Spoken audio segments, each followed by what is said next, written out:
Movie की शुरुआत में मारिया नाम के एक लड़की को दिखाते हैं जो इस मूवी की हीरोइन है। वो अपने पापा का अंतिम संस्कार पूरा कर रही होती है। उसके पापा एक कर्नल थे। मारिया के साथ उसके केयर टेकर भी होती है जो बचपन से उसकी देखभाल कर रही होती है। मारिया के पापा पर भारी कर्ज का बोझ था और उसे चुकाने के लिए उन्होंने अपनी सारी जायदाद बेच दी थी। अब मारिया के पास जायदाद के नाम पर सिर्फ एक किताब होती है जो उसके पापा उसके लिए छोड़ गए थे। उस किताब का नाम है the ancient chronicles of Mooncray valley. Cut करके दिखाते हैं कि रात को मारिया अपने पापा के बारे में सोच रही होती है, तब वो उस किताब को पढ़ने लगती है। उस किताब में 100 साल पहले की एक राजकुमारी की कहानी होती है। कट करके दिखाते हैं कि उस कहानी की राजकुमारी बहुत ही खूबसूरत थी और उसका चेहरा सितारों की तरह चमकता था। उसका मन बहते पानी की तरह साफ था। इतना ही नहीं, वो बहुत ही हिम्मत वाली थी। इंसान ही नहीं, पशु पक्षी भी उससे बहुत ही प्रेम करते थे। और इतनी प्यारी लड़की को एक दिन चांद मिलने आता है और अपने कुछ मोती उसे दे देता है। वो डिनोयर वंश की प्रिंसेस थी, लेकिन उस दिन के बाद सब उसे मून प्रिंसेस कहकर पुकारने लगते थे। कट करके दिखाते हैं कि कहानी की प्रिंसेस को एक लड़के से प्यार हो जाता है और उन दोनों की शादी होने वाली होती है। प्रिंसेस के पिता उस शादी पर एक काला शेर तोहफे में देते हैं और उसका मंगेतर भी उसे एक व्हाइट यूनिकॉर्न गिफ्ट करता है। ये सब देखकर प्रिंसेस बहुत ही खुश होती है और वहाँ सबके सामने चांद की दी हुई मोतियों की माला निकालती है और उसे दिखाकर कहती है कि इन मोतियों की मदद से मैं पता लगा सकती हूँ कि कौन क्या सोच रहा है। इतना ही नहीं, इसे हाथ में रखकर आप जो भी दिल में सोचोगे, अच्छा या बुरा, वही होगा। इस तरह वो मोतियों के बारे में एक्सप्लेन करती है। कट करके दिखाते हैं कि मारिया वो कहानी अधूरी छोड़कर किताब बंद कर देती है। अब दिखाते हैं कि मारिया और उसकी केयर टेकर उसके पापा के पैलेस को छोड़कर मारिया के अंकल के पास जाने का फैसला करते हैं जो कि मूनक्रे नाम की वैली में रहता है। वे अपना सामान बांधकर मूनक्रे के लिए निकलते हैं। रास्ते में कुछ डाकू उन्हें रोकते हैं और मारिया को किडनैप करने की कोशिश करते हैं। उनसे बहुत मुश्किल से बचकर वे दोनों एक सेफ जगह पहुंच जाते हैं। फिर वे मूनक्रे पहुंच जाते हैं। कुछ ही दूर एक बहुत बड़ा पैलेस होता है और यही है मारिया के अंकल बेंजामिन का पैलेस। मारिया और केयर टेकर गाड़ी से उतरती हैं और तभी बेंजामिन वहाँ आता है। मारिया पहली बार अपने अंकल से मिल रही होती है। केयर टेकर उसे रास्ते में हुई घटना के बारे में बताती है, पर बेंजामिन उनकी बात पर ध्यान नहीं देता और दोनों को पैलेस के अंदर आने को कहता है। कट करके दिखाते हैं कि वहाँ एक बहुत ही बड़ा काला कुत्ता होता है और बहुत ही डरावना दिखता है। बेंजामिन कहता है ये बहुत ही ताकतवर है और एक ही मिनट में एक आदमी को खत्म कर सकता है। इस तरह कुत्ते का इंट्रोडक्शन करने के बाद वो केयर टेकर को उसका कमरा दिखाता है। फिर वो मारिया को दूसरा कमरा दिखाता है। मारिया को उसका अंकल अच्छा नहीं लगता, पर जब वो कमरे के अंदर जाती है तो देखती है उसका कमरा शानदार पेंटिंग से भरा होता है। इतना ही नहीं, कमरे की सीलिंग बिल्कुल रात के आसमान की तरह होती है और तारों से सजी भी होती है। वहाँ एक छोटा सा फायर प्लेस भी होता है और ये सब देखकर मारिया बहुत ही खुश हो जाती है और वहाँ मजे कर रही होती है। कट करके दिखाते हैं कि अगले दिन मारिया उसी किताब को लेकर बाहर आती है। बेंजामिन उसकी किताब छीन लेता है। फिर मारिया उससे किताब मांगती है और कहती है आप इस तरह क्यों बिहेव कर रहे हैं। बिना जवाब दिए वो किताब ले लेता है और अपनी लाइब्रेरी में रख लेता है और ये देखकर मारिया को अब उस पर गुस्सा आने लगता है। कट करके दिखाते हैं कि सब बैठकर खाना खा रहे होते हैं। तब मारिया कहती है आपने मेरे पापा की किताब मुझसे क्यों छीनी? आपका ऐसा करना मुझे बिल्कुल भी ठीक नहीं लगा। बेंजामिन उसे डांट कर चुप करा देता है। दोनों के बीच आर्गुमेंट को देखकर केयर टेकर किसी तरह उनमें सुलह करवाने की कोशिश करती है, पर बेंजामिन उससे भी बोलने नहीं देता और कहता है खाते वक्त बात करना मुझे बिल्कुल भी पसंद नहीं है, इसलिए आप भी बोलना बंद कीजिए और चुपचाप खाना खाइए। और मारिया, तुम्हारे पिता एक डरपोक आदमी था, दुनिया भर से कर्ज लिया और तुम्हें भी कर्ज में डुबोकर वो चल बसा। अपने पिता के बारे में बुरा सुनकर वो चिल्लाती है कि मेरे पिता ऐसे नहीं थे, समझे आप? उनके बारे में इस तरह आपको बोलने का कोई हक नहीं है। इस तरह उन दोनों में फिर से आर्गुमेंट होने लगती है। कट करके दिखाते हैं कि कुछ समय बाद सब कुछ जरा नॉर्मल होने लगता है और तभी बेंजामिन मारिया और केयर टेकर को अपना पैलेस दिखाता है। तब वो कहता है रास्ते में तुम्हें जिन लोगों ने अटैक किया था वे डिनोयर वंश के लोग हैं, यानी वे हमारे दुश्मन देश को बिलोंग करते हैं। वे तुम्हें भी अटैक कर सकते हैं, इसीलिए तुम पास के जंगलों की ओर कभी भी मत जाना। कट करके दिखाते हैं कि शाम को वो मारिया को घोड़े पर बिठाकर मार्केट ले जाता है। शुरू में मारिया को सब बहुत नया लगता है, पर वो जल्दी वहाँ के रहन सहन को सीख लेती है। इसलिए बेंजामिन मारिया को अकेले ही राज्य की सैर करवाने की परमिशन दे देता है।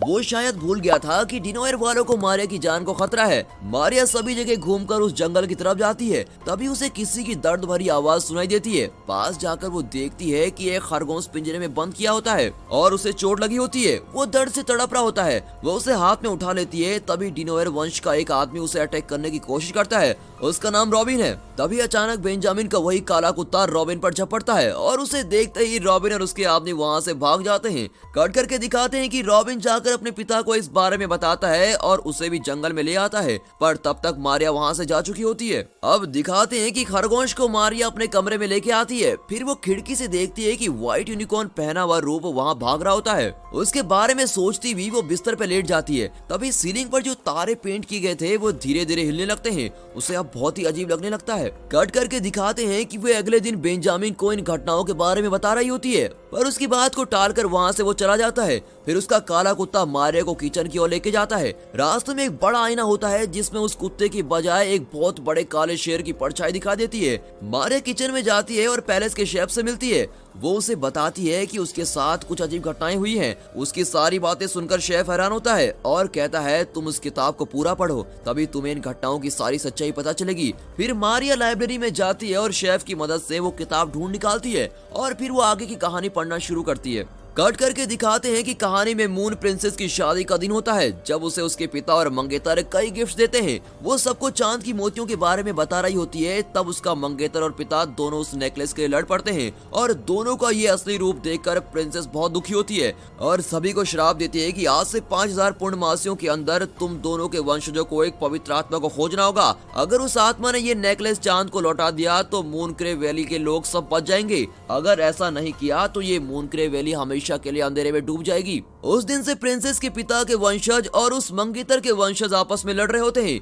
और इसी के साथ किताब की ये कहानी भी खत्म होती है। कट करके दिखाते हैं कि मारिया शेफ से कहती है मैंने वो कहानी पढ़ ली है। शेफ कहता है कि एक पवित्र आत्मा ही इस शाप से मूनक्रे को बचा सकती है। तुम्हें कई अजीब चीजें दिखाई पड़ रही हैं। मुझे तो लगता है कि तुम ही अगली मून प्रिंसेस हो और तुम्हें ही वो मोतियों वाला नेकलेस ढूंढना है और उसे चांद को लौटाना है। तुम ही वो पवित्र आत्मा हो जो इन दोनों वंशजों की लड़ाई को रोक सकती हो और मूनक्रे को उस प्रिंसेस के शाप से बचा सकती हो। कट करके दिखाते हैं कि मारिया अपने कमरे में शेफ की बातों के बारे में सोच रही होती है। फिर वो किताब की कहानी में दिए गए समय को लेकर कैलकुलेट करती है कि अगली पूर्णमासी ही आखिरी पूर्णमासी है। उससे पहले उसे वो नेकलेस ढूंढना होगा वरना मूनक्रे वैली का विनाश हो जाएगा। वो सोचने की कोशिश करती है पर घबराहट की वजह से उसे नींद नहीं आती। अब वो फैसला करती है कि मूनक्रे को किसी भी कीमत पर मैं बचा कर रहूंगी। सूरज की पहली किरण के साथ वो पहले से बाहर चली जाती है। कट करके दिखाते हैं कि वो पास में एक एस्टेट की ओर जाती है। उसे लगता है कि वहीं प्रॉब्लम का सलूशन होगा। वो जंगल के रास्ते जा रही होती है, तभी उसे गुफा दिखती है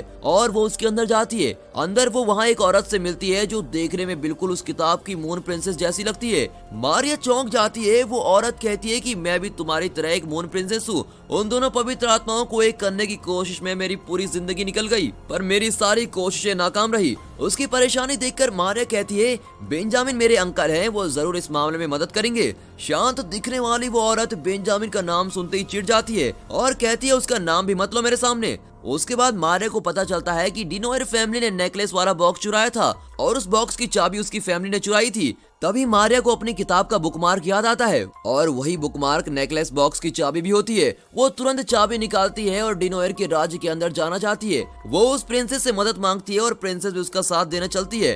कुछ दूर पर वो रुक जाती है और मारिया को डिनोयर का किला दिखाती है और वहाँ से आगे जाने को मना करती है और वहाँ से भाग जाती है।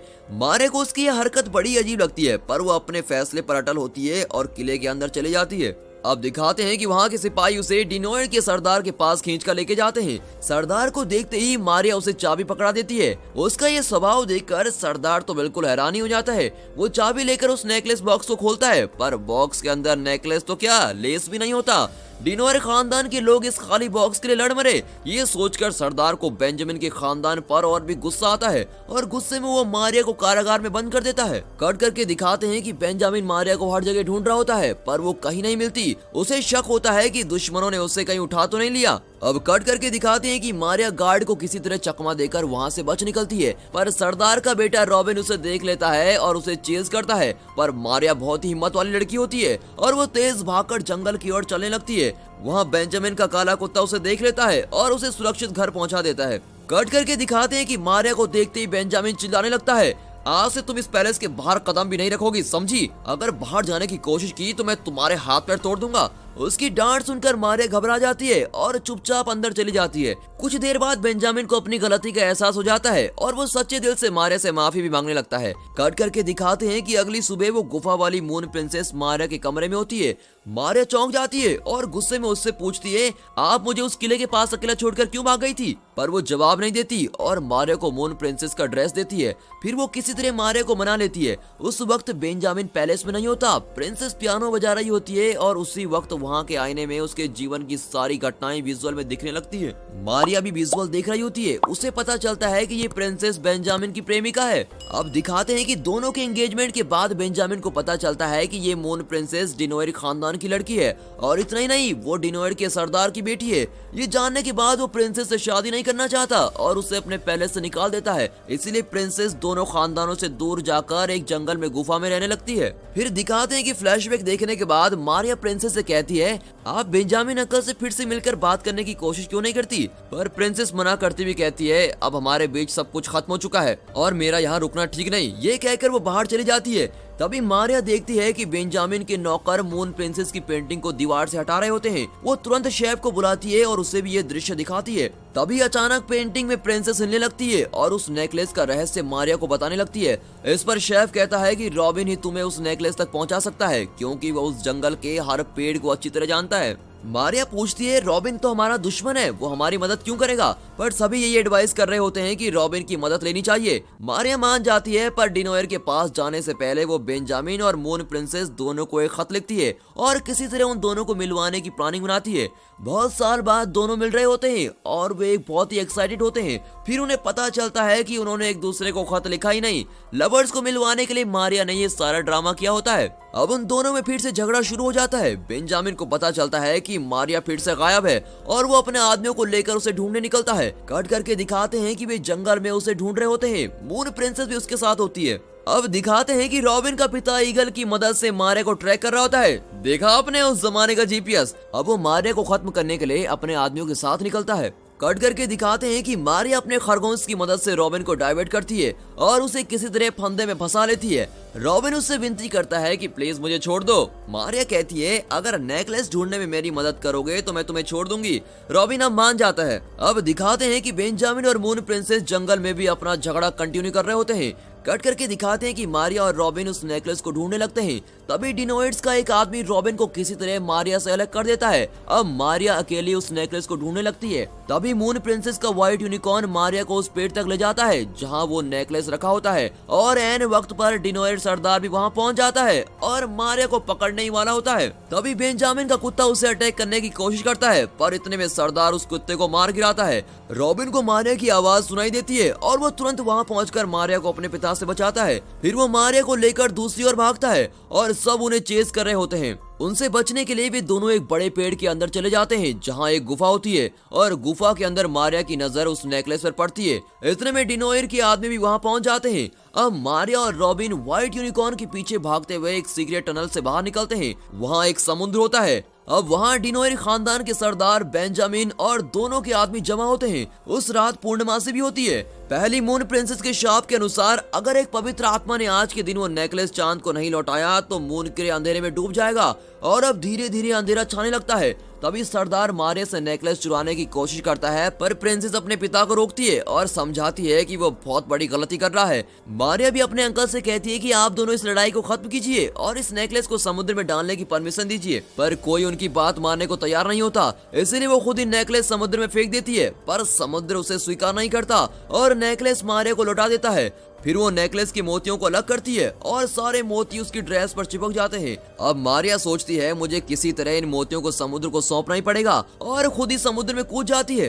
कट करके दिखाते हैं कि वो समुद्र की गहराइयों में पहुंचकर बेहोश हो जाती है। अब दिखाते हैं कि बाहर एक बहुत बड़ी लहर उठती है और उस लहर के बीच एक व्हाइट यूनिकॉर्न निकलता है जिसकी पीठ पर सवार होकर मारिया बाहर निकलती है। उसी वक्त बेंजामिन का कुत्ता भी शाप से मुक्त होकर एक काला शेर बन जाता है। फिर बेंजामिन और गुफा वाली मून प्रिंसेस में सुलह हो जाती है। अब इन दोनों खानदानों के बीच की दुश्मनी भी खत्म हो जाती है। मून क्रे वैली पूरी तरह से शाप मुक्त हो जाती है और चारों तरफ रोशनी फैल जाती है। मारिया और रॉबिन का प्रेम भी शुरू हो जाता है और इसी के साथ ये मूवी यहाँ पर खत्म होती है। ये मूवी आपको जरूर पसंद आई होगी और दोस्तों इस वीडियो को एक लाइक और चैनल को सब्सक्राइब जरूर कीजिए और हाँ साथ ही अपने फ्रेंड सर्कल में इस वीडियो को जरूर शेयर कीजिए। And finally thanks for watching.